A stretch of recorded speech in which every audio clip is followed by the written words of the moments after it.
Hi guys, George here from Brighton Fan TV, taking you through my thoughts of the Liverpool game today. Well, it was something different, I'll give it that.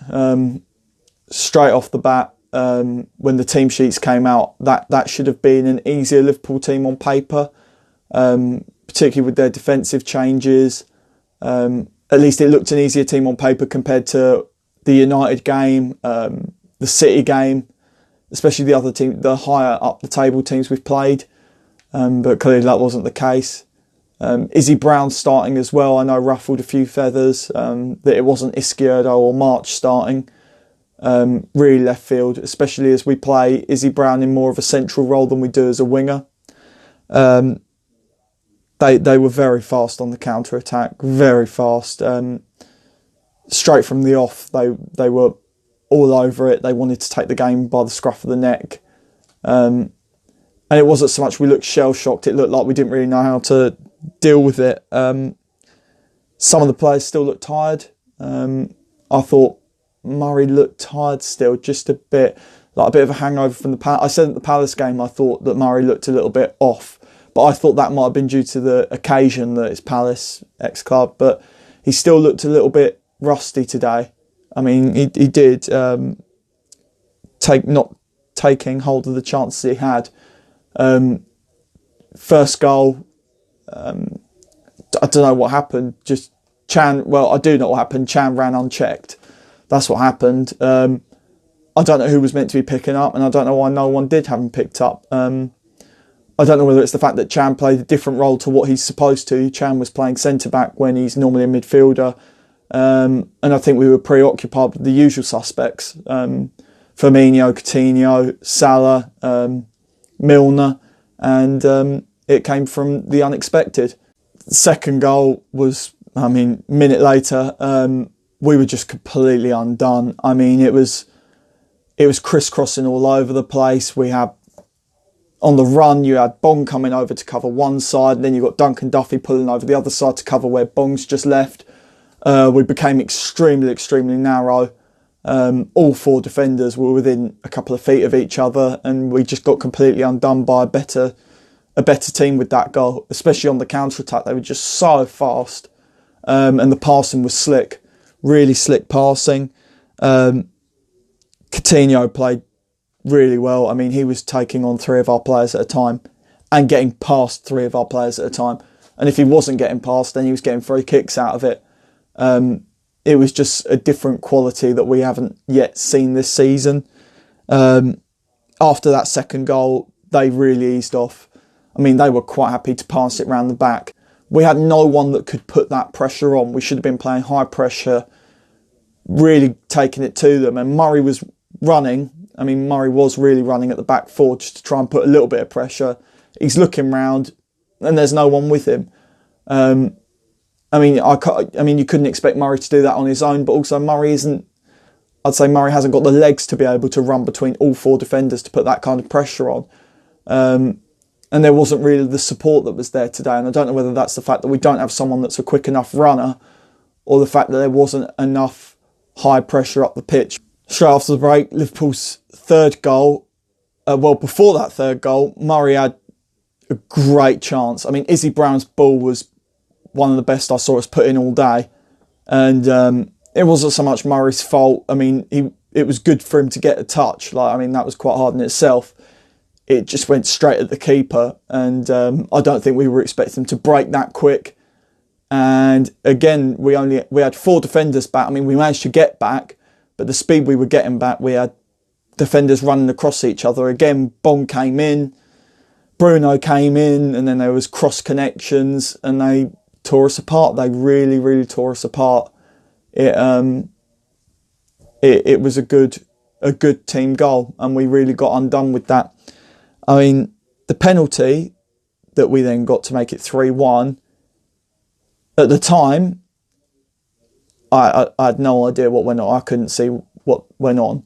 I watched the replay, and even as a Brighton fan, I think it was a soft penalty.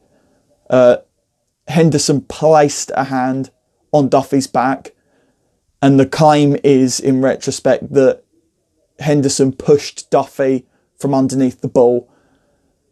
I think you could debate about it whether it was a penalty or not, but I'm not complaining. Great penalty by Murray, put it away, just what we needed. We got complacent again though. I've been saying it for 3 weeks now that losing the ball in midfield, losing the ball at the back, we did it against, we've done it actually against a lot of teams this season, and I've said in every video, you can check back, that if we did that against a top quality team, we would be ripped apart. And today's the perfect example of us losing the ball in midfield or losing the ball at the back and getting absolutely torn apart.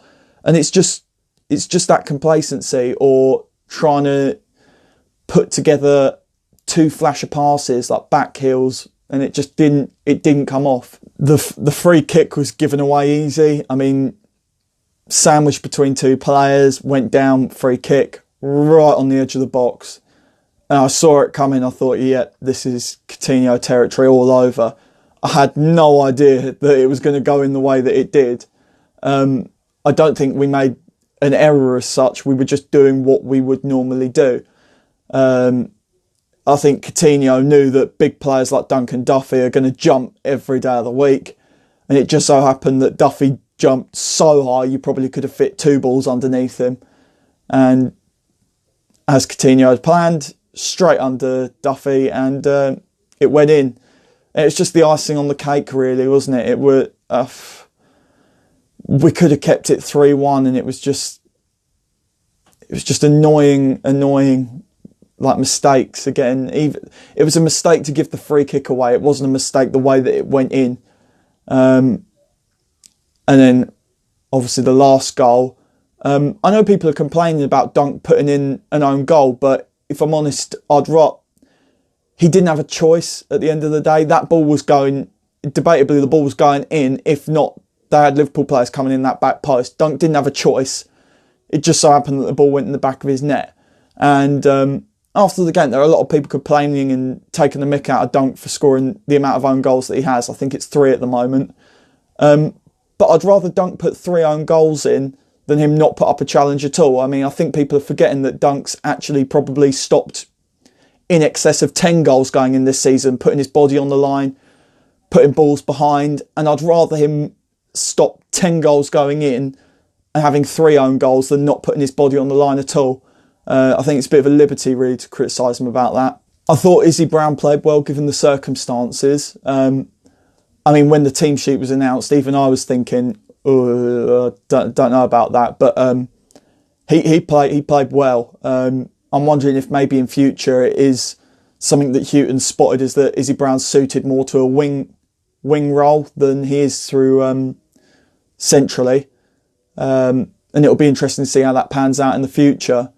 We're still sitting in 11th, depending on the result of the Bournemouth-Southampton game. And Huddersfield away next. I mean, I'd like us to take something from that game. I'd be happy with a point. Even at this stage, I'd be happy with a point. We're 7 points off safety. And away from home, we need to make it count. I mean, we really do. I mean, Huddersfield will be ecstatic for a point. A win would be better, but at this stage, I'm not complaining. I think we really need to be realistic about our survival chances. I mean, that was the goal at the beginning of the season, was survive relegation. I don't think we should be particularly negative about today. I think we all knew at some point we were going to get turned over by a significantly better side. If anything, we've done exceptionally well up until this point to keep it. Every game that we have lost, we've lost at a 2-0 deficit.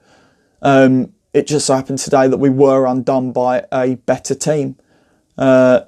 This wasn't unexpected. And the people that do think this was unexpected, I mean, we've got to be realistic about our expectations.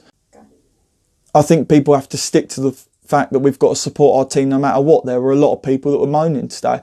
I mean, you have every right to moan. If that's your opinion, that's your opinion. But I mean, people that really, really were negative. There were a lot of Liverpool fans today as well in the Brighton crowd. It really did dig out those that are the true Brighton through and through fans, and those that sort of support Brighton because it's the local team when they have a first team. And it was quite unusual at the Amex that there were a lot of Brightonian Liverpool fans scattered within the home end. And I think this really highlights the point that the people that are Brighton fans need to stick behind Brighton, particularly through the games like today when we're losing by quite a significant result. We've got to keep our chins up and just move on to the next game. We've got a really tough set of fixtures coming up. And I'd like to think we can get something out of Huddersfield next weekend. But this has been George for Brighton Fan TV, up the Albion, and we'll see you next week.